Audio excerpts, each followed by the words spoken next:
Sweet potato is a modified form of option A stem. It is incorrect because the sweet potato is not a modified stem. Option B, adventitious root. Now, the sweet potato is a modified adventitious roots.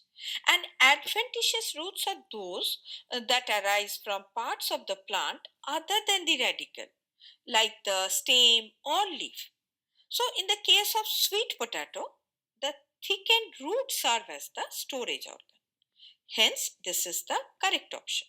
Option C, rhizome. It is incorrect because a rhizome is a modified underground stem and not root. Option D, taproot.